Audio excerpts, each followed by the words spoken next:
What if you could wake up every day with an unshakable sense of purpose, immune to distractions, and driven by a deep commitment to your values?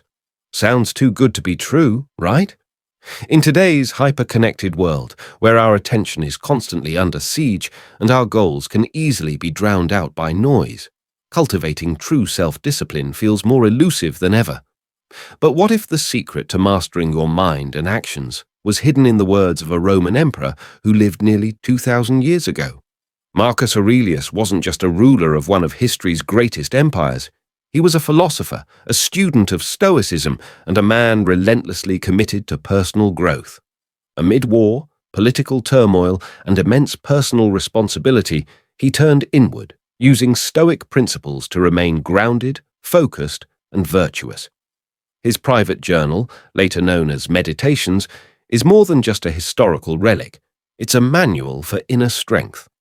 This video will uncover how the timeless wisdom of Marcus Aurelius can be your guide to developing unshakable self-discipline in the face of modern-day chaos. You'll learn practical Stoic techniques that go beyond theory, real strategies to help you overcome procrastination, stay focused on what truly matters, and live each day with intentionality. Stay with us, because what you're about to learn could genuinely transform the way you live, think, and act. In Stoic philosophy, one of the most powerful guiding principles is the idea of living in agreement with nature. But this doesn't mean going off-grid or living in the wilderness. It means living in alignment with your own true nature as a rational, purposeful being. For the Stoics, purpose isn't something you stumble upon by accident. It's something you uncover by understanding who you are, what you value, and how you can serve the world with integrity. Marcus Aurelius lived this idea daily. As emperor, he could have easily chased glory, indulged in luxury, or sought the approval of others. Instead, he constantly reminded himself of his duty, to lead with justice, to act with wisdom, and to uphold the greater good. In Meditations, he wrote, "Waste no more time arguing what a good man should be. Be one." His purpose wasn't abstract. It was embodied in how he showed up every single day. So, what's your concierge's deeper calling? What values define you? Honesty, courage, compassion, discipline. And more importantly, do your daily actions reflect them? Take a moment and ask yourself, if someone followed me around for a day, what would they say I value? Discovering your purpose isn't about a grand revelation. It's about choosing, moment by moment, to live in alignment with what truly matters. When you have your lekker, true north, self-discipline stops being a struggle and starts being a commitment. Imagine this. You're stuck in traffic, late for an important meeting. Your phone is buzzing with messages, your emails piling up, and you just spilled coffee on your shirt. How would you respond if you could remain calm and focused? Despite it all, one of the core teachings of Stoicism is to focus only on what's within your control, your thoughts, actions, and reactions, and to let go of everything else. The weather, other people's opinions, unexpected events, out of your hands, your response to them, 100% yours. Marcus Aurelius wrote in Meditations, "You have power over your mind, not outside events. Realize this, and you will find strength." As emperor, Marcus faced war, betrayal, and the constant pressure of leadership. Yet he trained himself to remain anchored in reason and self-control, refusing to waste energy on things he couldn't influence. Now think about your own life. What drains your energy? A demanding boss, traffic, social media drama, that one person who always pushes your buttons? What if you could train yourself to more respond, not react? To act with clarity instead of emotion. Take a moment and list what's truly within your control. Today, then let the rest go. It's not easy, but it's powerful. Because when you master your inner world, the outer world loses its grip on you. And that's where real discipline begins.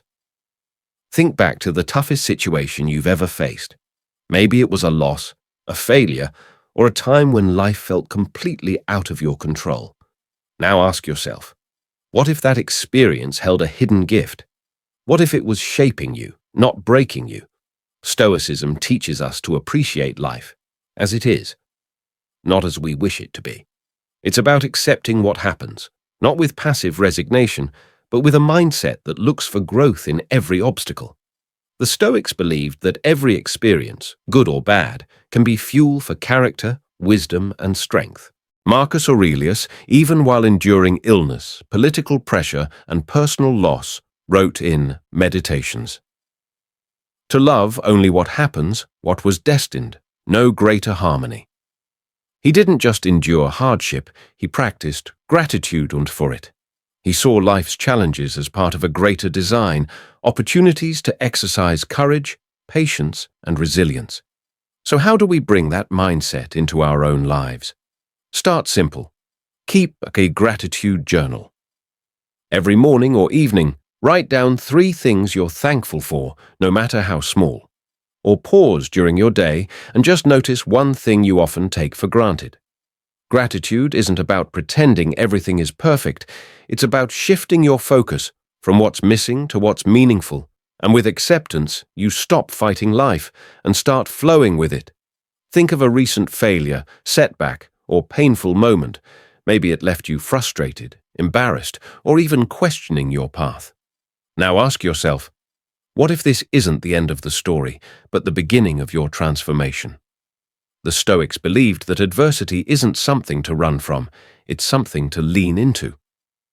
Challenges are life's way of refining us, shaping us into stronger, wiser versions of ourselves. Like a blacksmith tempers steel through fire, we are forged by the trials we face. Marcus Aurelius understood this deeply. During his reign, he faced brutal wars, the Brantonine Plague that wiped out millions, betrayal from those closest to him, and the crushing responsibility of ruling an empire. Yet through all this, he wrote, "The impediment to action advances action. What stands in the way becomes the way." In other words, the obstacle is not the enemy, it's the path. So what does that mean for you? Reframe the adversity in your life. That failed project? It taught you persistence. That heartbreak? It deepened your empathy. That rejection? It redirected you to something better. Each struggle carries within it the seed of growth, if you're willing to look for it. Adversity doesn't mean you're off course. It means you're in the arena. And if you meet it with stoic resilience, you don't just survive, you evolve. Close your eyes for a moment. Take a deep breath. Feel the air fill your lungs, then slowly release it. Just for a few seconds. Nothing else matters. That's mindfulness. Being fully present in this moment, without judgment, without distraction. For the Stoics, mindfulness wasn't just a trendy concept. It was a way of life. They believed that true peace doesn't come from controlling the world around us, but from mastering the world within us. To be aware of your thoughts, your emotions, and your actions in real time is the foundation of inner strength. Marcus Aurelius, despite being emperor of the Roman Empire, made time for daily reflection. Meditations wasn't written for the world, it was his personal journal, a practice of checking in with himself. In it, he reminds himself to, "Nowhere can man find a quieter or more untroubled retreat than in his own soul." Amid chaos, he found peace by turning inward. So how can you do the same? Start small. Practice deep breathing. During moments of stress, take a few minutes each day to journal your thoughts or reflect on what went well. Set a reminder to pause and just be. Even for 60 seconds. Let's try it now. Inhale slowly, hold, exhale gently. Feel your feet on the ground. Feel your mind settling. That stillness? That's where your power lives. In cultivating mindfulness, you don't just find peace, you protect it. What would your life look like if you chose virtue every time over the easy option? What if you traded momentary comfort for long-term character? Stoicism teaches that the highest good is virtue, not pleasure. True fulfillment doesn't come from chasing comfort, luxury, or fleeting highs. It comes from living with wisdom, courage, justice, and moderation. These aren't abstract ideals. They're the pillars of a life well lived. Marcus Aurelius reminded himself constantly to choose what's right over what's easy. In Meditations Come, he wrote, "Just that you do the right thing. The rest doesn't matter." As emperor, he had access to every indulgence imaginable, but he remained disciplined, committed to serving others and staying true to his principles, even when it was uncomfortable or unpopular. Now ask yourself, are your daily choices building your character or just feeding your cravings? Are you scrolling for distraction or seeking something deeper? Are you numbing discomfort or learning from it? Start by identifying one area of your life. Maybe it's health, relationships, or work, where you often choose the easy route. Then ask, what would virtue look like here? Choosing virtue isn't always fun. It's often the harder road, but it's the one that leads to self-respect, resilience, and a life of meaning. Because when pleasure fades, character remains. Imagine this. You're in the middle of an argument with a close friend. Voices rise, emotions flare, and your instinct is to snap back, defend yourself, or shut down completely. But pause for a moment and ask, how might you respond if you were truly in control of your emotions? One of the cornerstones of Stoic philosophy is the belief that we can't control what others say or do, but we can always control how we respond. Emotions are natural, but they don't have to drive our actions. The Stoics taught that freedom comes not from suppressing emotion, but from mastering it with reason.